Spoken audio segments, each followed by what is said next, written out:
Hello student, आज अपन बात करने वाले हैं इम्यूनोलॉजी में। अपनी इम्यूनोलॉजी के 4 लेक्चर हो गए थे और अपन ने इम्यूनोलॉजी स्टार्ट कर दी थी। एंटीजेंस पढ़ लिया था। अभी तक अपन ने एंटीबॉडीज का बेसिक स्ट्रक्चर कैसी होती है, उनका बेसिक इंट्रोडक्शन कैसे होता है वो पढ़ लिया था। ठीक है, आज अपन पढ़ने वाले क्लासिफिकेशन ऑफ एंटीबॉडीज। ठीक है, तो देखो क्लासिफिकेशन ऑफ एंटीबॉडीज कितने टाइप की होती है एंटीबॉडीज। ठीक है, अपने बेसिक जो एंटीबॉडीज होती है इम्यूनोलॉजी में कितनी टाइप की होती है? 5 टाइप की होती है, 5 types.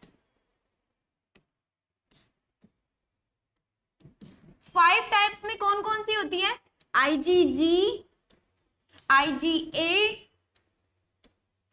IgM, IgE and last है आईजीडी। ठीक है, ये 5 टाइप की होती है। इन पांचों को एक एक को अपन डिटेल से पढ़ेंगे। तो स्टार्ट करते हैं अपनी पहली एंटीबॉडी आईजीएम।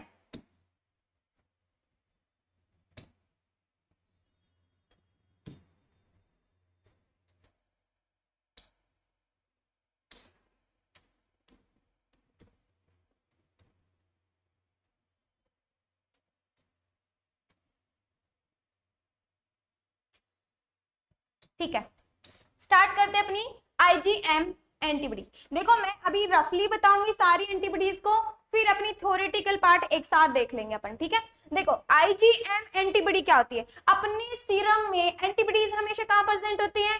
सीरम में प्रेजेंट होती है। ठीक है, ब्लड के सीरम में प्रेजेंट होती है। तो आईजीएम अपनी थर्ड मोस्ट अबंडेंट इम्यूनोग्लोबुलिन है।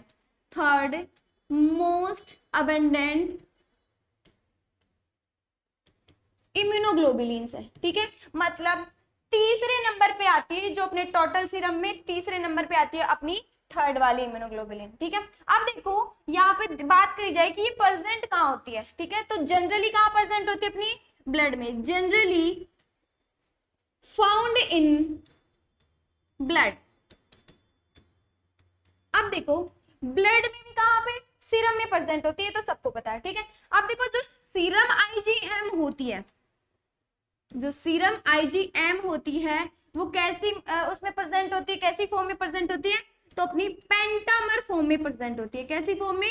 पेंटामर फॉर्म में प्रेजेंट होती है। और पेंटामर मतलब कि एक यूनिट।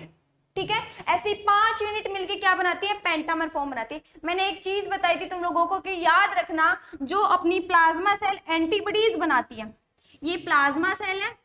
ठीक है, और ये जो एंटीबॉडीज बनाती है ये हमेशा मोनोमर यूनिट्स बनाती है। कैसी यूनिट्स बनाती है? हमेशा मोनोमर यूनिट बनाती है, इसको बोलते हैं मोनोमर।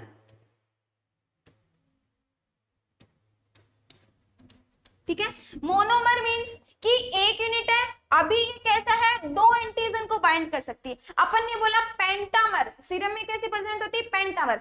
तो ये तो ओनली मोनोमर बनाएगी। आके ये पेंटामर, डाइमर, ट्राइमर ये कहाँ बनते हैं? अपने ब्लड के अंदर बनते हैं। और देखो 2 मॉलिक्यूल को जोड़ने वाली, जैसे मान लो कि ये 5 मॉलिक्यूल ऐसे हैं। ठीक है, आईजीएम में कितने मॉलिक्यूल होते हैं? 5 मॉलिक्यूल होते हैं। तो ये हो गए 5 मॉलिक्यूल। अभी 5 मॉलिक्यूल को एक चेन होती है प्रोटीन की बनी हुई, जो पांचों को जोड़ती है, उसको बोलते हैं अपन जॉइनिंग चेन। उसको क्या बोलते हैं अपन? Joining chain. कि इन 5 यूनिट्स को कंबाइन करके एक मॉलिक्यूल बना रही है आईजीएम एंटीबॉडी का पेंटामर स्ट्रक्चर में, उस चेन को बोलते हैं जॉइनिंग चेन। और ये होती है अपनी प्रोटीन की बनी हुई होती है। ठीक है, प्रोटीन की बनी हुई होती है। तो यहां तक चीज समझ आ गई कि जो सीरम इम्यूनोग्लोबुलिन है या जो सीरम आईजीएम है वो कैसी फॉर्म में प्रेजेंट होती है? पेंटामर फॉर्म में प्रेजेंट होती है। अब देखो पेंटामर है, ठीक है, 5 मॉलिक्यूल को पेंटामर बोले। अभी ये मॉलिक्यूल कितने एंटीजन को बाइंड कर सकता है? तो ये मॉलिक्यूल कितने एंटीजन को बाइंड कर सकता है? 10 एंटीजन को बाइंड कर सकता है। ठीक है, अब ये 10 एंटीजन को बाइंड करेगा तो इसको एक और नाम से जानते हैं अपन, डेकावेलेंट। क्या नाम से जानते हैं? डेकावेलेंट। तो अपनी सीरम आईजीएम होती है वो पेंटामर होती है और डेकावेलेंट होती है। और ये चीज याद रखना, तुम्हारे एमसीक्यूज बनता है इसमें कि जो अपनी प्लाज्मा सेल होती है वो हमेशा ओनली मोनोमर फॉर्म्स बनाती है। जो डाइमर, ट्राइमर ये बनती है, ये बाहर बनती है अपने सीरम के अंदर, एक चेन जोड़ती है इनको, जिसको बोलते हैं जॉइनिंग चेन। ठीक है, यहां तक सभी को क्लियर? ठीक है, अब देखो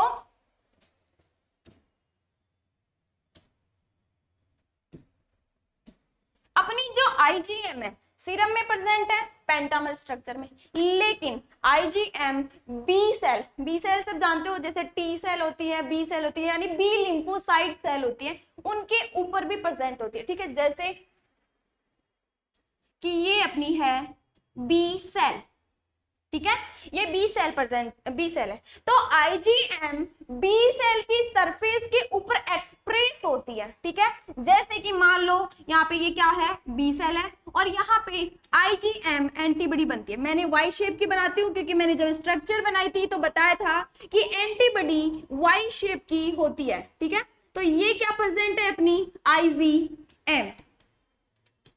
ठीक है, मैंने बताया कि बी सेल यहाँ पे एक्सप्रेस होती है, या IgM express on B cells, ठीक है, एज बीसीआर।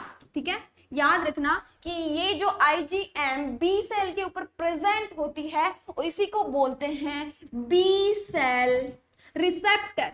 ठीक है, बी सेल रिसेप्टर बीसीआर के रूप में प्रेजेंट होती है बी सेल की सरफेस के ऊपर। ठीक है, अब एक चीज याद रखो यहाँ पे कि अभी देखो आपको मोनोमर्स यूनिट दिख रही होंगी। बी सेल का रिसेप्टर का मतलब क्या है कि ये यहाँ पे बैठी है। अब जब भी कोई एंटीजन आएगा यहाँ पे क्या कर लेगी, यहाँ पे बाइंड कर लेगी और बी सेल उसको क्या करने का काम करेगी, किल करने का काम करेंगे। ठीक है, अब देखो बी सेल के रिसेप्टर में अगर बात करें, बी सेल बीसीआर के रूप में अगर आईजीएम प्रेजेंट है तो याद रखना कौन सी फॉर्म में प्रेजेंट होगी, मोनोमर फॉर्म में प्रेजेंट होगी। कौन सी फॉर्म में, मोनोमर फॉर्म में प्रेजेंट होगी। अब देखो दोनों में डिफरेंस है, सीरम आईजीएम और बीसीआर आईजीएम, दो टाइप की आईजीएम होगी, सीरम और बीसीआर। बीसीआर पेंटामर स्ट्रक्चर में और जो सीरम है वो कैसे स्ट्रक्चर में, मोनोमर फॉर्म में है। ठीक है, अब देखो मोनोमर एक आती है, मैंने बताया था आपको पहले वाले लेक्चर में कि एफिनिटी और एविडिटी दो वर्ड होते हैं। ठीक है,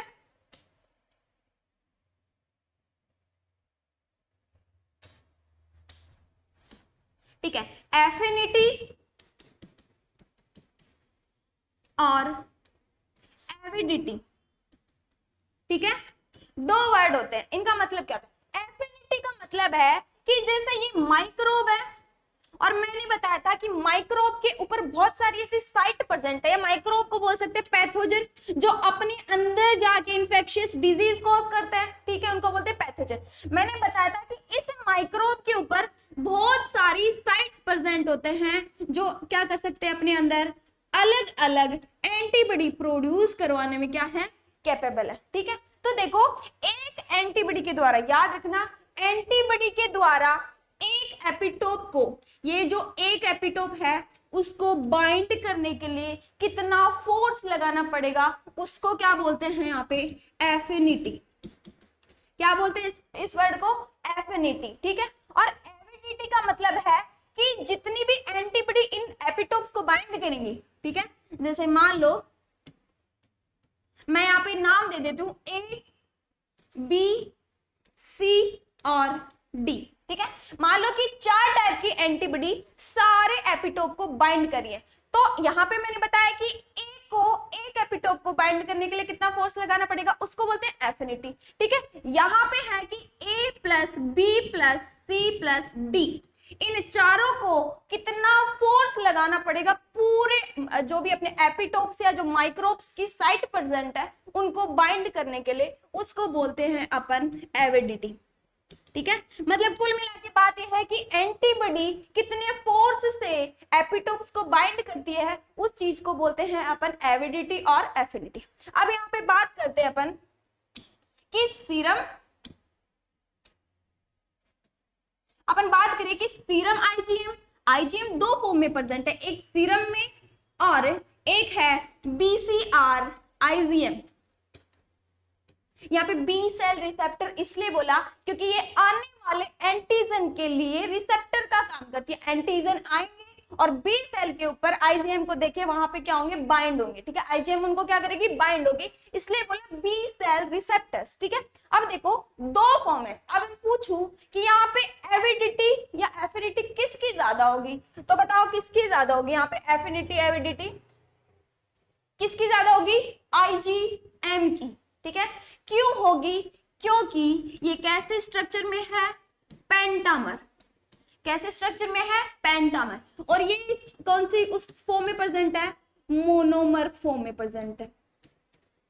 कौन सी फॉर्म में प्रेजेंट है, यहाँ पे ये मोनोमर फॉर्म में प्रेजेंट है। अब देखो इसके पास ज्यादा साइट है एंटीजन को बाइंड करने के लिए, तो ये ज्यादा फोर्स से बाइंड करेगी, ठीक है। और इसके पास मोनोमर है, इसके पास तो दो ही साइट है एंटीजन को बाइंड करने के लिए, तो ये कम फोर्स लगाएगी एंटीजन को या पैथोजन को बाइंड करने के लिए। तो एविडिटी एफिनिटी किसकी ज्यादा होगी, सीरम आईजीएम की एविडिटी या एफिनिटी ज्यादा होती है, ठीक है। यहां तक सभी को समझ आ गया, ठीक है। अब देखो अपनी एंटीबॉडी बीसीआर के रूप में कैसे काम करती है, ठीक है। अपनी जो एंटीबॉडी है वो बीसीआर के रूप में कैसे काम करती है, देखो सबसे पहली चीज कि तुम्हें ये पढ़ने से पहले एक चीज समझ आनी चाहिए कि अपना इम्यून सिस्टम कैसे काम करता है, ठीक है। जैसे मान लो कि पहली बार कोई भी पैथोजन अनजान है अपनी बॉडी के लिए, या कोई भी फॉरेनर पार्टिकल अपनी बॉडी के अंदर आता है, ठीक है, और क्या करता है, इन्फेक्शन कोज करता है, ठीक है। मान लो ये है इन्फेक्शन और ये है टाइम, ठीक है। मान लो कि यहाँ पे कोई भी पैथोजन एंटर करा या फॉरेनर पार्टिकल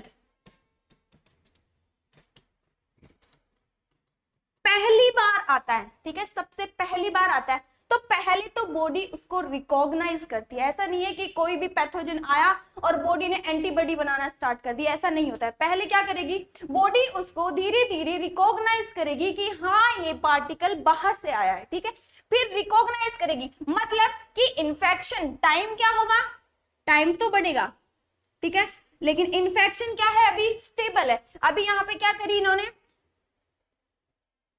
ठीक है, बिल्कुल अभी ये क्या है, स्टेबल है। अब देखो ये टाइम है, यहां से बनना स्टार्ट होती है तुम्हारी एंटीबॉडी, तो जो प्राइमरी एंटीबॉडी बनती है तुम्हारे इम्यून सिस्टम का जो रेस्पॉन्स होता है उसके अंदर बनती है तुम्हारी आईजीएम टाइप की एंटीबॉडी।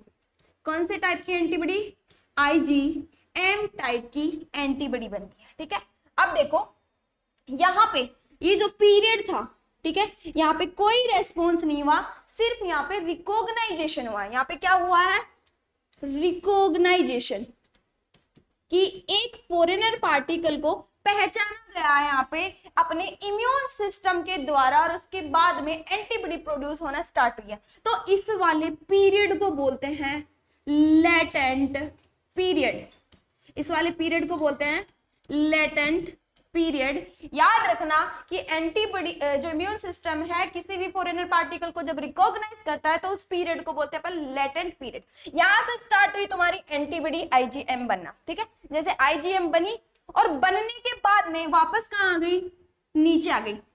जैसे अपन ऐसे समझ सकते हैं कि जब अपनी बॉर्डर लाइनिंग पे कोई भी बाहर से आता है, ठीक है, तो सबसे पहले कौन काम करते हैं, कौन से सैनिक काम करते हैं, जो अपने आसपास प्रेजेंट होते हैं, ठीक है। जो फोर्स होती है वो बाद में आती है। तो पहले समझ सकते हैं कि आईजीएम वहां का लोकल सैनिक है, ठीक है, लोकल है, तो पहले सबसे पहले रिएक्ट कौन कर रहा है, आईजीएम टाइप की एंटीबॉडी करिए। अब देखो क्या होगा, आईजीएम धीरे धीरे हो गई आईजीएम, और आईजीजी क्या बनती है इसके थोड़ी देर बाद में, और आईजीजी कम नहीं होती, सेकेंडरी रेस्पॉन्स करती है। आईजीजी का लेवल एकदम से बढ़ता है और ज्यादा ही रहता है, ठीक है। ये हो गया पहली बार। सेकंड बार कौन सी आई, आईजीजी टाइप। अब देखो ये था प्राइमरी रेस्पॉन्स, ये क्या था अपना प्राइमरी इम्यून रेस्पॉन्स, ठीक है, ये समझ आ गया, ठीक है। देखो अब जब सेकंड बार ये सेम, जब सेकंड बार सेम पैथोजन एंटर करेगा तो याद रखना बॉडी में उस वक्त आईजीएम नहीं बनेगी, वहां पे कौन सी एंटीबॉडी बनेगी, वहां पे आईजीजी का लेवल एकदम से बढ़ेगा। जो आईजीजी है उसका लेवल क्या होगा, एकदम से बढ़ेगा। तो कह सकते हैं कि बॉडी के प्राइमरी रेस्पॉन्स के लिए रेस्पॉन्सिबल कौन सी होती है अपनी आईजीएम टाइप की एंटीबॉडी कौन सी होती है कि IgM responsible for primary response of immune system, अपने इम्यून सिस्टम के द्वारा क्या करता है, प्राइमरी रेस्पॉन्स करता है। ठीक है, यहां तक सभी को समझ आ गया। चलो ठीक है, अब देखो अपन एक चीज समझते हैं यहां से कि अपनी एंटीबॉडी बीसीआर के रूप में कैसे काम करती है। देखो पहली बात तो कि मान लो ये है ह्यूमन बॉडी, ठीक है। अब कोई भी यहां पे पैथोजन एंटर कर रहा है,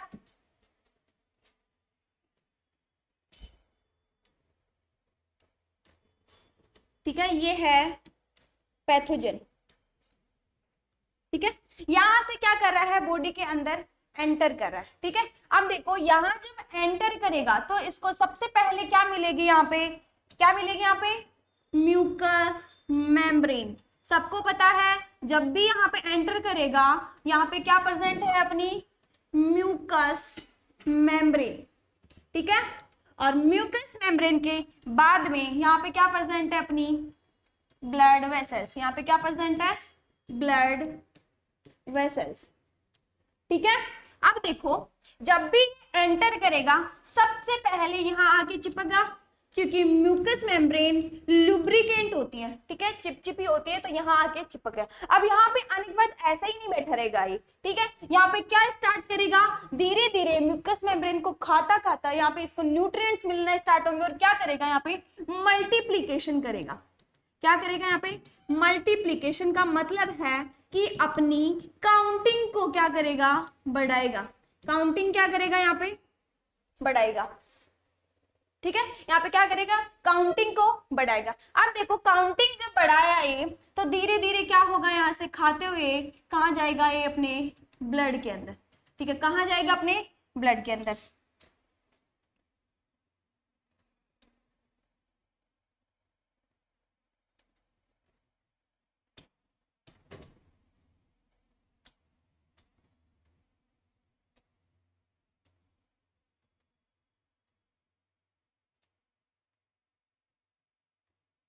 ठीक है, देखो अब यहाँ क्या हो रहा है, अपना ब्लड फ्लो, और ब्लड में कौन बैठे हैं यहाँ पे ऑलरेडी, मैक्रोफेजेस और माइक्रोफेजेस,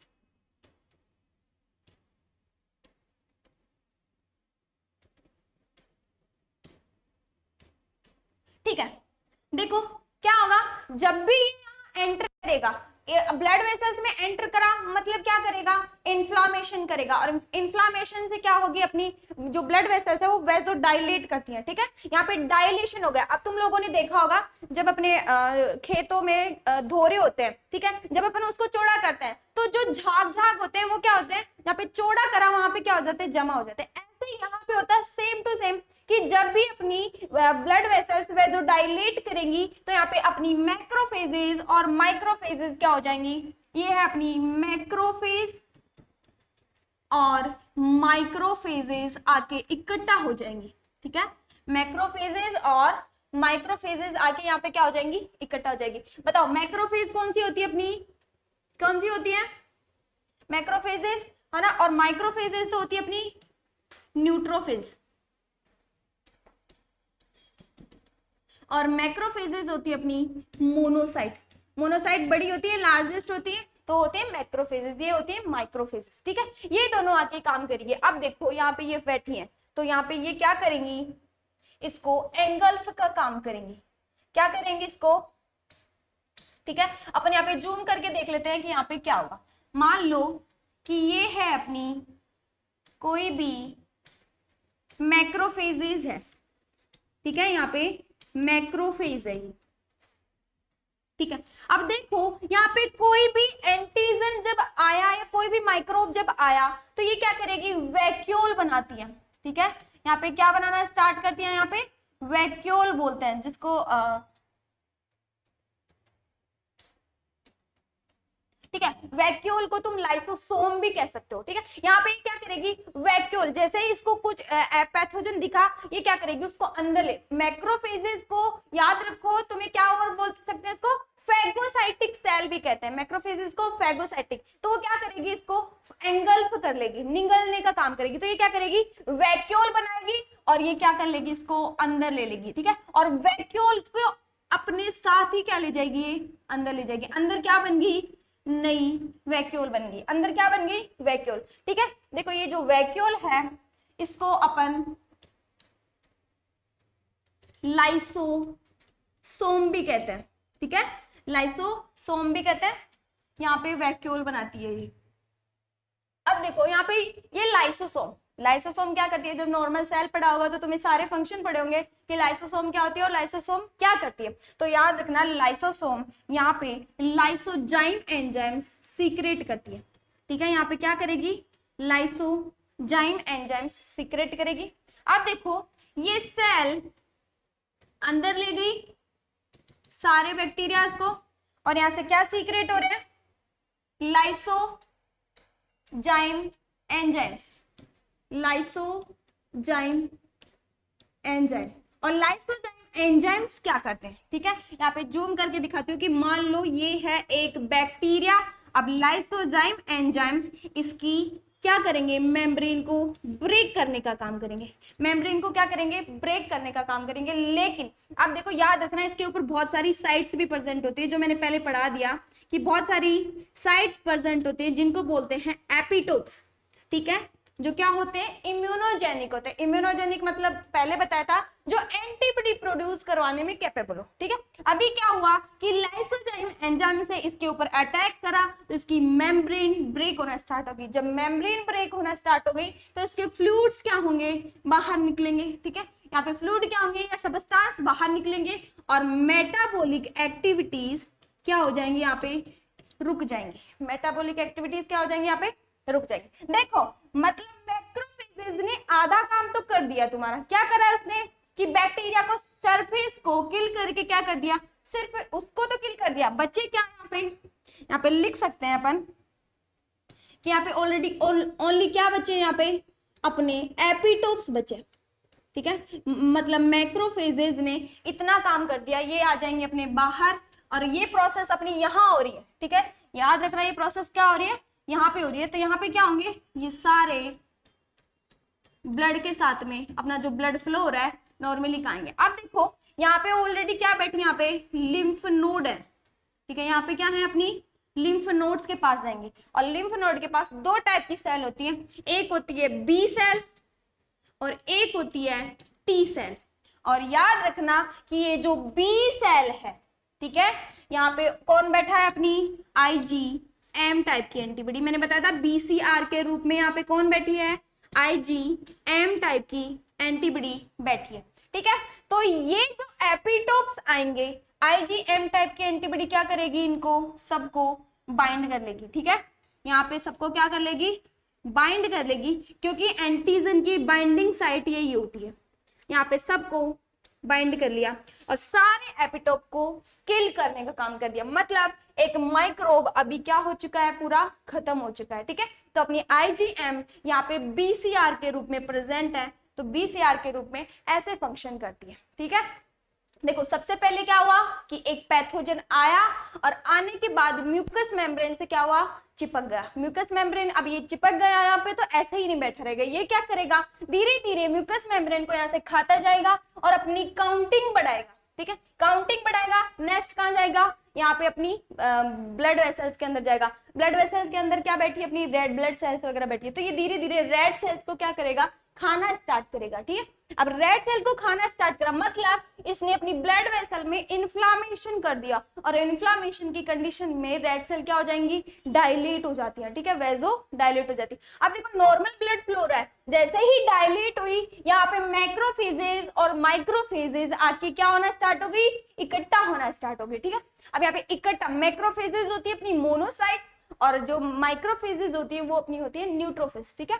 यहाँ पे धीरे धीरे आके स्टार्ट हो गई जमाना। फिर देखो यहाँ पे मैक्रोफेजेस क्या करेंगी कि इसको अंदर लेंगी, ठीक है, कोई भी जो माइक्रोब आया था उसको अंदर लेंगी, क्योंकि मैक्रोफेजेस में फैगोसाइटिक नेचर होता है। फैगोसाइटिक नेचर का मतलब होता है कि किसी भी बैक्टीरिया को देखा और उसको एंगल्फ कर लेना, ठीक है। यहाँ पे वैक्यूल बना के ये क्या लेती है, अंदर लेती है। जैसे ये वैक्यूल है, इसको बोलते हैं लाइसोसोम भी बोलते हैं। अब ये वैक्यूल क्या करेगी कि लाइसोजाइम एंजाइम सीक्रेट करेगी, और सबको पता है लाइसोजाइम एंजाइम्स की नेचर कैसी होती है, ठीक है।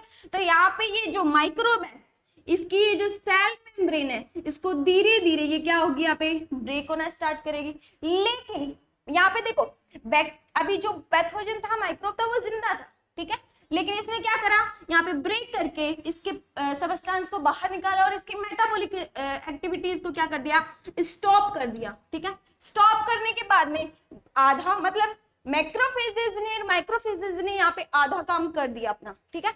अब क्या बची हैं, सिर्फ इन साइट्स को किल करना बचा। याद रखना, अभी तक पूरा काम नहीं हुआ। ये साइट्स भी इतनी कैपेबल है कि एंटीबॉडी प्रोड्यूस करवा सकते हैं अपने इम्यून सिस्टम से, ठीक है।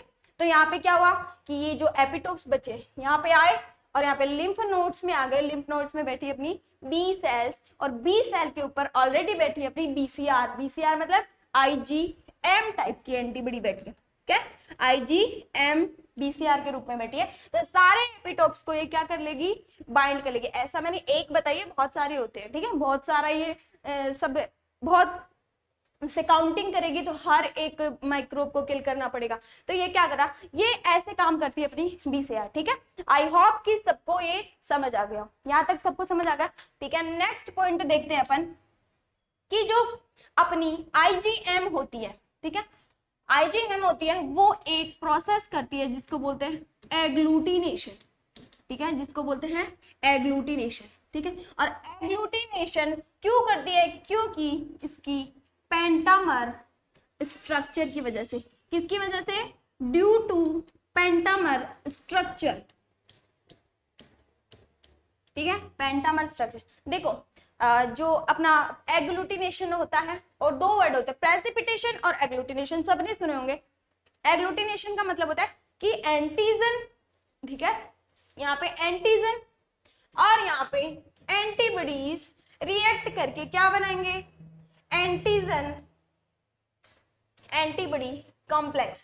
ये क्या है, एंटीजन एंटीबॉडी कॉम्प्लेक्स, ठीक है। अब देखो ये जो एंटीबॉडी है और ये है एंटीजन, ये जो कॉम्प्लेक्स है, ठीक है, यहाँ पे याद रखना, ये जो एंटीजन होते हैं वो इनसोल्यूबल होता है। कैसे होते हैं, यहाँ पे इनसोल्यूबल होते हैं, और अपनी स्पेसिफिक एंटीबॉडी के साथ में रिएक्ट करके क्या दे रहे हैं, यहाँ पे एंटीजन एंटीबॉडी कॉम्प्लेक्स। अब देखो यहाँ पे इसकी स्ट्रक्चर कैसी है, पेंटामर है, ठीक है, क्या है यहाँ पे पेंटामर। याद रखना प्रेजेंस यहाँ पे किसके लेते हैं, इलेक्ट्रोलाइट्स और ऑप्टिमम पीएच एंड टेम्परेचर, ठीक है। अब देखो यहाँ पे इसकी स्ट्रक्चर कैसी है, पेंटामर स्ट्रक्चर है, तो बहुत ज्यादा मात्रा में क्या देंगे अपन को, यहाँ पे क्लम्प्स देते हैं, ब्लड के क्लोट्स बनते हैं, उसी प्रोसेस को बोलते हैं एग्लूटिनेशन, ठीक है। ऐसा ही होता है सेम प्रेसिपिटेशन, बट प्रेसिपिटेशन में यहाँ पे अपन क्या लेते हैं, सोल्यूबल एंटीजन सोल्यूबल एंटीबॉडी, और वो दोनों मिलके इनसोल्यूबल कॉम्प्लेक्स बनाते हैं, ठीक है।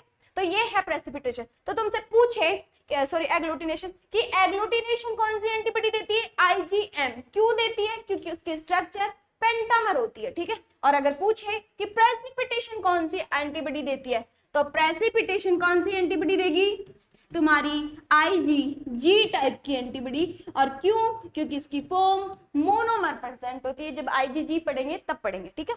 यहाँ तक सबको समझ आ गया। नेक्स्ट पॉइंट पढ़ते हैं अपन कि जो अपनी आईजीएम एंटीबॉडी होती है, ठीक है, जो आईजीएम टाइप की एंटीबॉडी होती है वो क्या करती है, देखो एक कॉम्प्लीमेंट सिस्टम होता है अपना। पहले समझ लो कि कॉम्प्लीमेंट सिस्टम क्या होता है, ठीक है।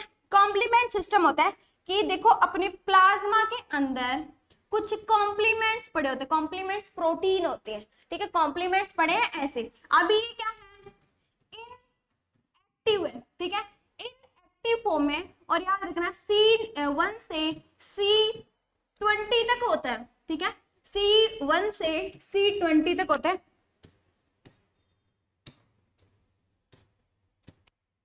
याद रखना तुम्हारे इम्यूनोलॉजी में है, अपने जो वैकेंसी है उसके अंदर पूछ सकते हैं, C1 से C20 तक होता है, और जो अपने इस इम्यूनोलॉजी में काम आते हैं वो C1 से C9 तक काम आते हैं। ठीक है, ये चीज यहाँ तक क्लियर होगी।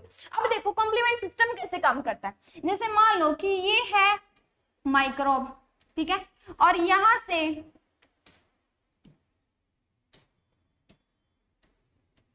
ठीक है यहाँ पे क्या प्रेजेंट अपना माइक्रोब है, और इस माइक्रोब को बाइंड कर रखा है अपनी एंटीबॉडी ने। यहाँ पे किसने कर रखा है, यहाँ पे एंटीबॉडी ने माइक्रोब को बाइंड कर रखा है। अब देखो बाइंड कर रखा है, ये एंटीबॉडी दो टाइप की हो सकती है, या तो IgM और ये IgG। मैं बता रही हूँ कि कॉम्प्लीमेंट सिस्टम कैसे काम करता है। ठीक है, अब देखो मैंने बताया कि ये वाला जो पोर्शन होता है एंटीबॉडी का, पहले ही बताया था कि ये पोर्शन होता है FAB पोर्शन। जब पहले इम्यूनोग्लोबुलिन पढ़ाया था तो क्या होता है FAB पोर्शन, और ये होता है FC पोर्शन। FAB पोर्शन का मतलब होता है एंटीजन बाइंडिंग साइट। तो इस साइट से तो ये क्या करेगा, एंटीजन को बाइंड करेगा। बाकी जो फंक्शन होंगे वो होंगे FC पोर्शन से। तो देखो यहाँ पे ये चीज समझ आ गई। अब देखो अपन क्या पढ़ रहे थे, कॉम्प्लीमेंट्स, कि कॉम्प्लीमेंट्स क्या होता है। यहाँ पे बाइंड कर लिया एंटीबॉडी ने।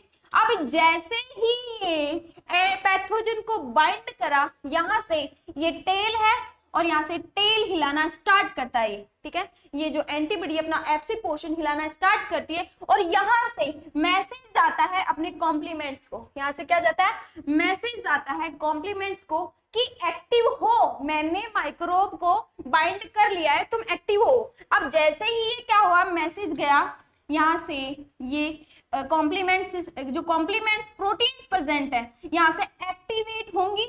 ठीक है, वहां से एक्टिवेट होते होंगे और आके यहाँ पे चिपक जाएंगे एक दूसरे से। ठीक है, यहाँ पे देखना C9 तक काम करता है, यहाँ पे आके चिपक जाएंगे। और ये चीज याद रखना कि जो लास्ट वाला अपना जो कॉम्प्लीमेंट होता है उसकी स्ट्रक्चर ड्रिल मशीन जैसी होती है। ठीक है, देखो ये जो कॉम्प्लीमेंट्स होते हैं ना, 1 by 1 आपके जो बाइंड होते हैं, C1 C2 C3 C4, ये लास्ट है C9। ठीक है, तो ये जो बाइंड होती है उसका भी एक सीक्वेंस होता है, इनकी भी एक अलग से स्ट्रक्चर होती है। तुम्हारे कॉम्प्लीमेंट सिस्टम नाम से एक अलग से टॉपिक है, डिटेल में हम उसमें पढ़ेंगे। अभी देख लो कि कॉम्प्लीमेंट कैसे काम करता है, तभी तुम्हें पता चलेगा कि IgM कॉम्प्लीमेंट सिस्टम को एक्टिवेट करती है कैसे। ठीक है, तो देखो यहाँ पे क्या हुआ कि सबसे पहले माइक्रोब आया, माइक्रोब्स को अपनी IgM ने बाइंड कर लिया। अब जब IgM ने बाइंड कर लिया तो यहाँ से मैसेज जाएगा कॉम्प्लीमेंट्स को कि तुम अभी क्या पढ़े हैं, इनएक्टिव फॉर्म में पढ़े हैं। ठीक है, अभी ये एक्टिव नहीं है। जैसे ही यहाँ से मैसेज गया, यहाँ से एक्टिव हो के क्या आएंगे, यहाँ पे आएंगे और इसके FC पोर्शन से बाइंड हो जाएंगे और यहाँ पे ये बाइंड हो गए। ठीक है, अब देखो यहाँ पे बाइंड हो गए तो ये क्या करेंगे, यहाँ पे पोर्स बना देंगे। ये जो अपनी बैक्टीरिया की सेल है, ठीक है, बैक्टीरिया की ये जो सेल है इसके अंदर क्या कर देंगे, पोर्स बना देंगे। यहाँ पे क्या हो जाएंगे, पोर्स ही पोर्स बन जाएंगे। अब देखो यहाँ से पोर्स बन गए, मतलब कि यहाँ से इसके सबस्टांसेस बाहर रिलीज हो गए, और रिलीज हो गए तो ये तो किल हो गया, क्योंकि अभी इस बार है ना यहाँ पे एपिटोप्स का चांस नहीं है बचने का। क्यों, क्योंकि ऑलरेडी एंटीजन ने ऑलरेडी जो एंटीबॉडी है उसी साइड से क्या कर रखा है, एंटीजन को बाइंड कर रखा है। ठीक है, मतलब पहले तो ये था कि माइक्रोब बच के आए थे, एपिटोप्स बच के आ गए थे और फिर बाद में अपनी बी सेल के पास गए थे, लेकिन यहाँ पे ऐसा चांस नहीं है, क्योंकि मैंने बताया था कि एंटीबॉडी जिस साइड से माइक्रोब को बाइंड करती है उसी साइड को बोलते हैं एपिटोप। तो यहाँ पे एपिटोप्स को तो ऑलरेडी एंटीबॉडी ने क्या कर रखा है, बाइंड कर रखा है। जैसे ही कॉम्प्लीमेंट सिस्टम को एक्टिवेट करेगी, कॉम्प्लीमेंट्स यहाँ आएंगे और आके इसके अंदर क्या करेंगे, मेम्ब्रेन के अंदर पोर्स बना देंगे। क्या कर देंगे यहाँ पे, पोर्स फॉर्मेशन। ठीक है, अब यहाँ पे देखो पोर्स बना दिए तो धीरे धीरे सबस्टांस बाहर रिलीज होंगे, और बाहर रिलीज होंगे तो वही क्या होगी, यहाँ पे मेटाबॉलिक एक्टिविटीज स्टॉप हो जाएंगी। ठीक है, मेटाबॉलिक एक्टिविटीज क्या हो जाएंगी, यहाँ पे स्टॉप हो जाएंगी, और यहाँ पे बैक्टीरिया क्या हो जाएगा, कुल मिला के किल हो जाएगा। ठीक है, यहाँ पे एक माइक्रोब को ऐसे खत्म करते हैं। तो अपन कह सकते हैं कि जो अपनी IgM होती है, ठीक है, IgM रेस्पॉन्सिबल होती है, responsible for activation of complement system, ठीक है, एक्टिवेशन ऑफ कॉम्प्लीमेंट सिस्टम, कि IgM कॉम्प्लीमेंट सिस्टम को एक्टिवेट कर सकते हैं। IgM के साथ में IgG भी करती है। और एक और चीज तुम्हें ध्यान रखनी है कि कॉम्प्लीमेंट सिस्टम एक्टिवेट होने के दो पाथवे होते हैं। एक होता है क्लासिकल पाथवे, अभी तुम सिर्फ जान लो कि क्लासिकल पाथवे होता है, ठीक है, और एक होता है अल्टरनेटिव पाथवे, अल्टरनेटिव पाथवे, ठीक है, क्लासिकल और अल्टरनेटिव पाथवे दो टाइप के होते हैं, ठीक है। तो अलग अलग टाइप के एंटीबॉडीज अलग अलग पाथवे के द्वारा क्या करते हैं, कॉम्प्लीमेंट्स को एक्टिवेट करती है। अपनी जो ये IgM है वो क्या करती है, क्लासिकल पाथवे के द्वारा क्या करती है, अपना जो कॉम्प्लीमेंट सिस्टम है उसको एक्टिवेट करने का काम करती है। यहां तक सभी को समझ आ गया IgM का एक लास्ट फंक्शन और है कि ये न्यूट्रलाइजेशन का काम करती है, ठीक है, किसका काम करती है, न्यूट्रलाइजेशन का। देखो न्यूट्रलाइजेशन का मतलब क्या होता है कि मान लो अपने जो भी वायरस हो गए, बैक्टीरियाज हो गए, या जो भी अपने टॉक्सिन्स हो गए, किसको, वायरसेस, बैक्टीरियाज एंड टॉक्सिन्स को टॉक्सिन्स का साथ क्या करती है कि मान लो ये है सेल अपनी बॉडी की, ये क्या है, नॉर्मल सेल है, और यहाँ पे कोई भी क्या आ रहा है, यहाँ पे कोई भी वायरस क्या आ रहा है, यहाँ पे इसको अटैक करने के लिए आ रहा है, ठीक है। तो यहाँ पे अटैक करने से पहले ही यहाँ पे IgM एंटीबॉडी आके इसको क्या कर लेगी, बाइंड कर लेगी और किल करने का काम करेगी। तो अपनी सेल क्या रहेगी, यहाँ पे लाइव है, यहाँ पे अभी लाइव है, और यहाँ पे लास्ट में भी क्या होगी, लाइव ही रहेगी। इसी को बोलते हैं कि एंटीबॉडी के द्वारा वायरस को सेल तक पहुंचने से पहले ही बाइंड करके उसको किल कर दिया गया, उसी प्रोसेस को बोलते हैं न्यूट्रलाइजेशन। या कह सकते हैं कि टॉक्सिन्स को पहले ही न्यूट्रलाइज कर दिया अपनी IgM एंटीबॉडी के द्वारा। देखो बहुत सारी चीजें IgG और IgM में सिमिलर है, वो अपन जब IgG पढ़ेंगे तुम लोग उसमें डिफरेंस कर लेना, ठीक है। ये हो गई अपनी IgM टाइप की एंटीबॉडी। इसमें जितने भी वर्ड मैंने यूज करे वो मैंने पहले समझा दिए हैं अपने जो प्रीवियस लेक्चर थे उनके अंदर। तो आप पहले प्रीवियस लेक्चर देखो, उसके बाद में अपन 1 बाय 1 एक एक लेक्चर देते जा रहे हैं, वैसे कि वैसे स्टेप बाय स्टेप पढ़ते जाओ, ठीक है। ये होगी IgM। नेक्स्ट वीडियो में अपन IgG टाइप के एंटीबॉडी पढ़ेंगे। तब तक के लिए सभी को bye bye, thank you so much.